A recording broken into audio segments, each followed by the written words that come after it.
Welcome to the latest in our Nature Positive Dialogues, a series of interviews and live panels from COP30 in Belém, broadcast by We Don't Have Time in partnership with the Nature Positive Initiative.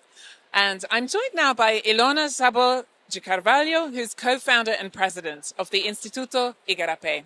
Welcome, Ilona. So much, Emma. Wonderful to be with you. Fantastic. And let's get right into it. So your think tank really looks at that connection between security, nature, and climate.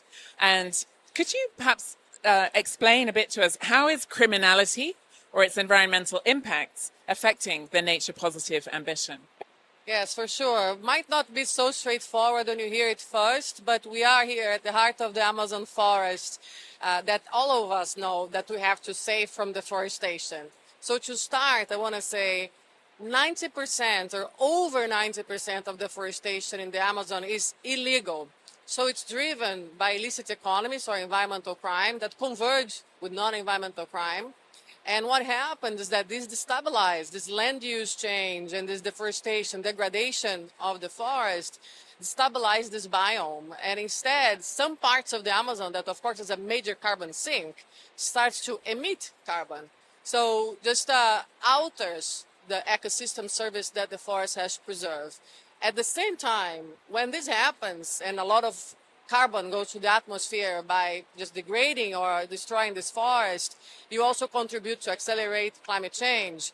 And climate change, on the other hand, also disturbs the resilience of the forest. So, for instance, in the tropical forest of the Amazon, we never had wildfires with the intensity that we have now. We had man-made fires, but now you can have wildfires in a tropical forest. So also the forest lose the resilience of the extreme events that we have to battle when the temperature rises. So it's a vicious cycle with these illicit economies that we have to break.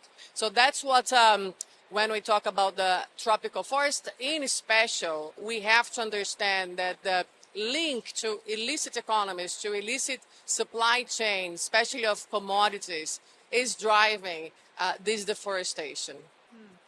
And what would you say are some of the links between nature-related crime and corruption or human rights abuses? So unfortunately, crime cooperates more than the rule of law, institutions, law enforcement, and others. And we need to understand that they don't operate in a vacuum. So these criminal organizations, for instance, that smuggle drugs or do illicit gold mining or timber extraction, they share the same infrastructure, the same routes. So it's a web of organizations that also have linkages to corruption. So it could be local officials, regional officials, like people in office and in very strategic positions. They need fraudulent documentation. So it's a interlinkage, really an interrelation of environmental and non-environmental crime that, of course, also links to a laundering of this finance and of the proceeds of these illicit economies, so they become licit. Because, for instance, we know that drugs are illegal products, but timber, gold, or cattle, they are actually legal, but they could have an illicit origin. And that's what we need to understand and to tackle. So we've been working to support the institutions that need to enforce the legislations, to track this better, to understand these dynamics better, so they can actually act to prevent, but also throughout to avoid that illegal products are being sold legally and consumed by us. Can you share, what would you say are some of the biggest challenges or obstacles that are hampering local communities from embracing the nature positive transition? And what would be some of the enablers that would support them in getting there?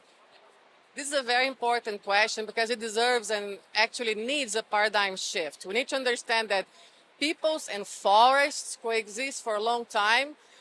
We cannot look at this only through a pure conservation perspective, because the peoples that are inhabiting here, they are part of the ecosystem and they preserve the forest. But if they don't have any alternative, they end up like feeding this kind of exploitative economic models that are based on the extraction. So we have to offer alternatives. And I think the lack of alternatives, economic, sustainable alternatives, is one problem. The lack of state presence, opening the space for these organized criminal networks to, let's say, be much more present and threaten these peoples of the forests in their territories. And I'll say this is linked to poverty, inequalities, and a more systemic socio-economic issue.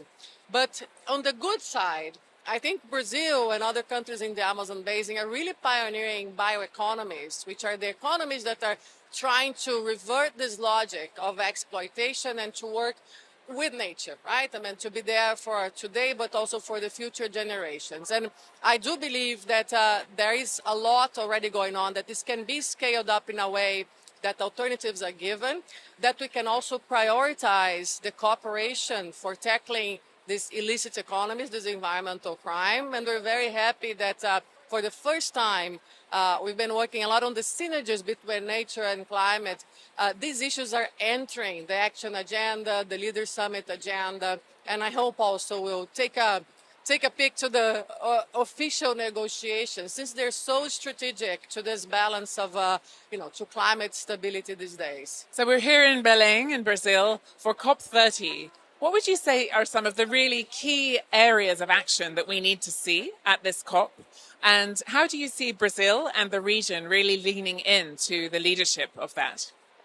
Well, I think, we used to say in Brazil until these days that it's a forest COP. And of course, this is not to say that we should not look into fossil fuels transition. That's not either or, it's and. So we have to take advantage of where we are to bring this to the heart.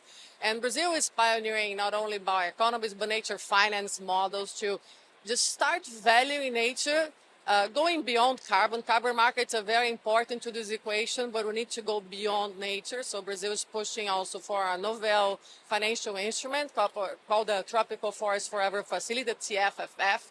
So we are at a moment where we can actually understand that it's a win-win situation. And the way we're framing this is that we have to rescue Mission 1.5, and we're only going to do this if we have a roadmap to transitioning away from fossil fuels, but also a roadmap to transitioning away from deforestation, so a roadmap for zero deforestation. And this started this discussion in Glasgow as a voluntary commitment. Then in Dubai as a consensus, and I think COP30 could really advance a roadmap to zero deforestation. And the third pillar to this equation is we need carbon capture at scale. And again, bioeconomy come into play because nature-based solutions are the best technology, affordable, available, and scalable today. What we need to really foster and promote is confidence building between the North and South countries, so this market can be of high integrity. And part of the work we do at the Igarapé, at our impact unit, the Green Bridge facility, is to help high integrity finance and enterprises to thrive. And one last question, if I may. Can you just express what does nature positive mean to you? So in this context, I would say it means a lot, but at COP30, I would say that we need to show the world that new economic models that thrive on the abundance of nature are possible. They already exist, and they are here to be just scaled and taken to other places where these resources are available. And we need to abandon the ones that thrive on the exploitation and degradation of ecosystems. So Brazil can be this nature superpower. It's already on the way to be, but it also can, I would say, promote this idea that many other countries that still have this abundance of resources value them in a different way. So let's build economic models that thrive with the abundance of nature and not with the exploitation of nature. This is nature positive to me. Thank you very much. Ilona Szabó de Carvalho from the Igarapé Institute. Thanks for joining us. We've heard lots now about important action forward to support local communities and sustainable prosperity through the sustainable bioeconomy for a nature positive transition that's good for nature, the climate and people as well. Thank you.